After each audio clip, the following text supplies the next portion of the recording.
akkuma viidiyoo tana bantetti rakkoon ta'e hundi furmaata harkattu. Akkuma aamiin jettetti rabbiin siif haa qeebalu du'aa'ii ta'e hunda.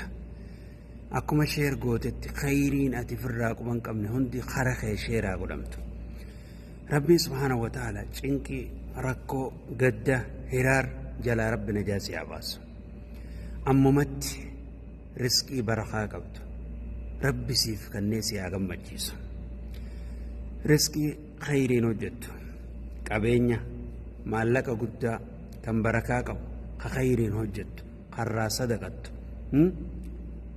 kan gartee bultii ittiin jaarrattu ka jireenya kee ittiin oofattu ka Makka Madiinaa ittiin ziyaarattu ka rahima kee ittiin maxxanfattu kan dhabaa nama gartee harka qalleeyyii ittiin gargaartu rabbi siif kannee si haa gammachiisu.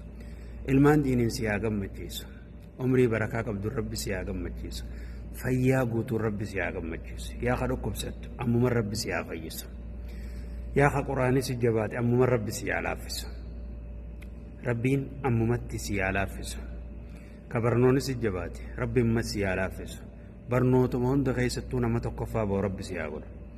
Nama barnoota san keessa tokkoffaa ba'ee barnoonni san isa fayyadu rabbi si haa godhu. Barnoota barakaa qabu rabbi isin haa barsiisu. Hamaa fi hamtuu rabbi isin irraa qabu. Nama hamtuu isinii yaadu ka khayrii ta'e isin hin feene rabbi isin irraa qabu. Siiriin isin arginu. Ijji budaa isin arginu. Warri falfalaan deemu, warri siiriin deemu, warrummaan gartee hamtuu adda addaatiin deemu hundaa'uu rabbi isin garsiisin. Rabbi isin irraa qabu. Warra bultii teessan facaasu. Jetteen isin jidduu deemu rabbi isin irraa qabu. Jireenya keessan keessatti bultii teessan keessatti hamtuu rabbi isin irraa qabu. Bakka deemtanitti bakka diirga akka galtanitti bakka jirtan hundattuu rabbi nageessanitti haa ta'u. Imaana bareedaan isin haa gammachiisu. Nama haatimaa bareed durkate rabbi nu haa godhu. Diin kana namatti dalagu nama baratee dalagu anaaf illee rabbi nu haa godhu. Ammumatti rabbi si haa gammachiisu walumaan rabbi nu haa gammachiisu.